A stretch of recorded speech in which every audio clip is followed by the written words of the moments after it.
Welcome to Dr. Judy Morgan's Naturally Healthy Pets, today featuring her sister, best-selling author, speaker, and holistic physical therapist, Sally Morgan. Are you looking for a deeper connection with your animals, exploring options in alternative healing modalities, searching for training options that you feel good about? Listen now to Sally as she interviews the top experts that answer your questions to help keep your pets naturally healthy. Hi, you are listening to Dr. Judy Morgan's Naturally Healthy Pets, and I am Sally Morgan, Dr. Judy Morgan's sister, a holistic physical therapist for pets and people, and your host today. You can hear the show every Monday and Tuesday at 7 a.m. and 7 p.m. Eastern Time on DreamVision7Radio.com. And today I'm here with my guest, Dr. Bernie Siegel, who, for many people, needs no introduction. He is a well-known, as I say, father of mind-body medicine, but he is a pioneer in so many areas of holistic healing. Dr. Siegel, who prefers to be called Bernie, was born in Brooklyn, New York, went to Colgate University, and then medical school at Cornell. He was Phi Beta Kappa, Alpha Omega Alpha, and graduated with honors. He had his surgical training at Yale New Haven Hospital, West Haven Veterans Hospital, and the Children's Hospital of Pittsburgh. He retired as a professor of surgery at Yale in general and pediatric surgery in 1989 to focus on speaking to patients and their caregivers. And his first book, Love, Medicine, and Miracles, came out in 1986, 3 years before his retiring.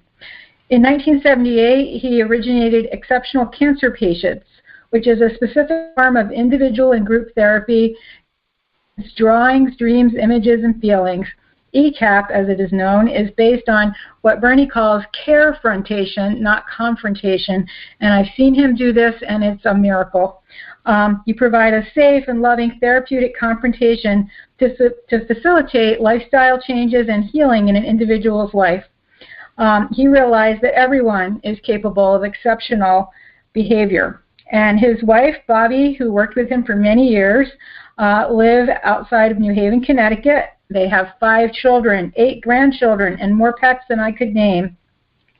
Bernie has authored so many books, and to this day he shares his home with many children, pets, and interests, so that his home seems like a cross between an art gallery, a museum, a zoo, and an auto repair shop. It still resembles these things, he says, although his children are trying to improve its appearance in order to avoid embarrassment.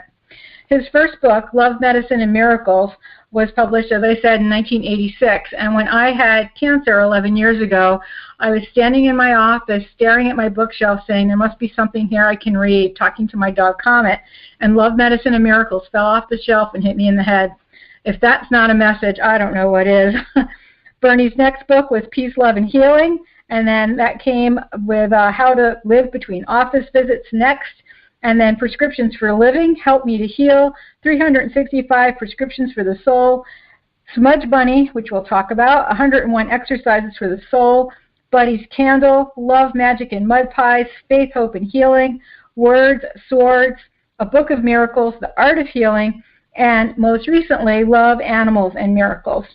Bernie's website is www.berniesiegel, that's SIEGELMD.com. And Bernie says, Woody Allen once told us that if I had one wish, it would be to be somebody else. Bernie's wish was to be a few inches taller, and his work has been such a growth experience that he is now actually a few inches taller. His prediction is that in the next couple of decades, we will see consciousness, spirituality, non-local healing, body, memory, and heart energy explored as scientific subjects, which my listeners know a lot about already because of the work of the Heart Math Institute. So Bernie embraces a philosophy of living and dying that is at the forefront of medical ethics and spiritual issues that our society grapples with today, and his message is of kindness and love. And I had the great pleasure to meet Dr. Siegel many years ago, Bernie, when I attended one of his support groups for people struggling with life-threatening illness, and I walked in wearing my purple wig, and Bernie stopped the meeting because I was really late because I couldn't find it, and said, "Why are you wearing a purple wig?" And I fumbled around and put my hand on my head and said, oh, because it's my crown chakra. And he laughed and said, well, you must be a spiritual person then. And I said, yes. And he said, well, then you're going to live a long time. And apparently the color purple is associated with being ready to cross the rainbow bridge or being a spiritual person. And so, as you know, to this day, my hair is purple. Bernie, it is a great pleasure to welcome you to this show. And many of you might also find Bernie on his own show on Dream Vision 7 Radio. And he was also named one of the top 20 spiritually influential living people on the planet by the Watkins Review, which is a great honor. So, Bernie, no more introduction needed. How are you today? And tell us about animals in your life. Well, I'm smiling, just listening to all the things you talked about me. Let me say this to people.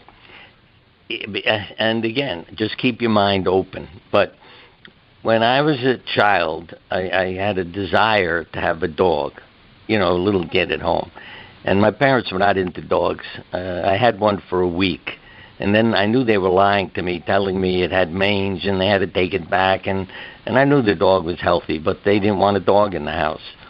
But it occurred to me as an adult, why was I asking my parents when I'm a little pipsqueak in the house to have a dog? And not too many years ago, I had a past life experience. And in it, I was a knight who killed. And I killed a dog as well as people.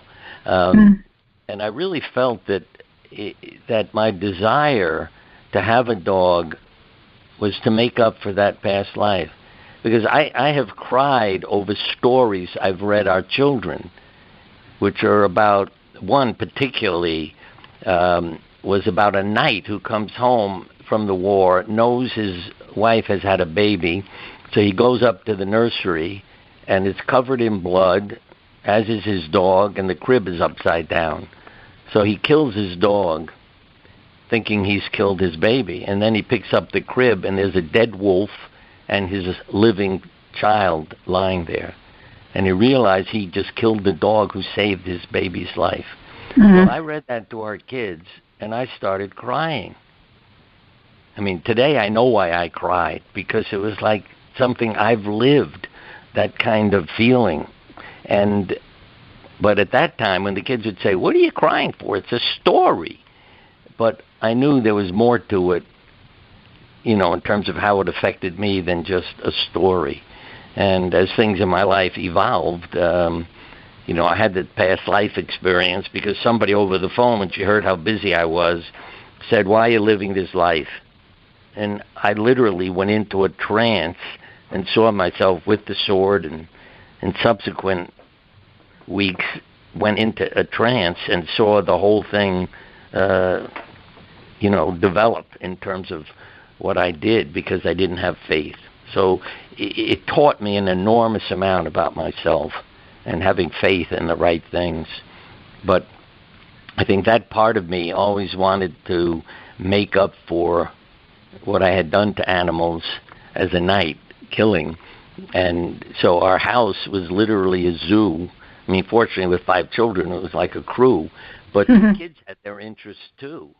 And people would say to me, oh, you live on a farm? I say, no, we live on an acre and a half like everybody else. And it's like, then how can you have all those animals? Well, I put a fence up around our house. So the ducks and the geese and the goats were in that fenced area. I mean, but they were still all family, they would be let out. And that taught me something, too, about love. All the eggs were hatched in the house. I mean, we had all kinds of creatures, from turtles to quail to everything. And so when eggs were laid, especially with the ducks and geese, we'd bring them in, put them in an incubator. So when they hatched, who do they imprint on? Who's their parent? Our kids. And what touched my heart so, picture a school bus pulling up to your driveway for your kids. We have 5 of them, if I didn't mention that. And they're getting on the bus. And who else is trying to get on the bus? The ducks and the geese. they would walk down the driveway with the kids and try to hop up into the bus. And the bus drivers were good-natured guys, so they didn't get mad at me, for what they were doing. But what proved it to me, that the attraction and the unity was, at some point, we'd have so many ducks and geese, I'd pack them up and take them to my folks' house where they lived on a beautiful lake and release them on the lake so they could have a nice life. And my mother called me the first time I left, half a dozen of them, and she said, Bernie, the neighbors are having a problem. I said, what is it? They don't understand something. What is it? Every time a school bus comes down our street, the ducks and geese walk a half a mile up to the road. I said, Mom, they're looking for our kids. But I'll tell you, that touched my heart. I really felt bad that it's like we separated them from family. But it shows you our connection. And then the veterinarians would give us creatures people didn't want because they were, bizarre, exotic pets, and they didn't know what to do with them. So, and everybody had a name. I mean, everybody had a first name, from the turtle to our kinkajou. We had a skunk that was deskunked, a squirrel. I can't remember everybody's name, but it just... Some of your cats have some great names. I know Miracle, and then you had one that you gave the name Sex. Can you tell us about that? Oh, yeah. But first, let me tell people why it named Miracle. These are no coincidences. A cancer patient had a dream, and a cat appeared and said, my name is Miracle, and told her how to treat her cancer. And she told it to her doctor, who amazed me and said, okay, we'll do it. Because I thought the doctor would say, look, lady, what are you, a nutcase? I'll decide. But he said, no, that's okay, we'll do it. And, of course, she was cured. So when one of our kids brought a cat home, I named it Miracle shortly after I heard that story. And I may add, Miracle lived 20 years, was incredible, and wouldn't have died if it didn't have a reaction to some medication. It had developed hyperthyroidism. I didn't want to put it through radiation, so we gave it some medication, and it had some bizarre reaction to it and died. I think she was a beautiful cat, too. Yeah. And, her intelligence. I always said she was like a dog. I mean, I could take her everywhere, walk with her. I mean, what impressed me was it was like she was a special spirit. I drove all the way to Florida without stopping. Everybody else in the family and our pets in the car are sleeping. Miracle sat up the entire way, and I know that she's watching me. If I got drowsy, she'd poke me. She was that kind of incredible creature. And I'll tell you, it was my sense of humor. They had a dog show. One of the veterinarians had a dog show in town. So I brought Miracle. We just walk in, and they said, what are you doing? I said, she thinks she's a dog, and I don't want to disappoint her. So I brought her. And you can imagine the attention she got, because you got this, I mean, how many dogs, some of them 200-pounders, they all come running over to her to sniff her. And she sat there just looking up in their faces. She became the hit of the show, A rare breed of dog. Yeah, and then the next year, this is why I have to tell you this, I got such a kick, a sign went up, dog show. But at the bottom of the sign it said, for dogs only. And I knew they were telling me, don't show up with your cat. With a cat, so you could bring a rabbit. Right. Oh, we had a rabbit too. And what it taught me was how intelligent they all are.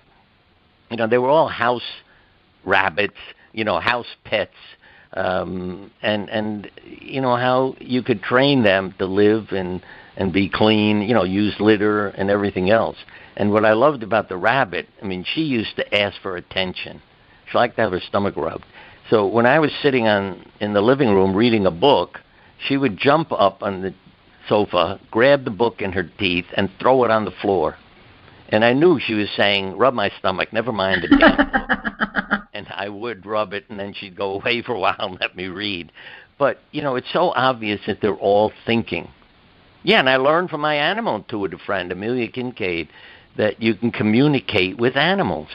When you quiet your mind, that's the key to so many, shall I say, ways of gaining insight. You have to quiet your mind. It's like if you're screaming your pet's name, you're never going to know where it is. And if you're worrying about something, what should I do? You're never going to get the right answer.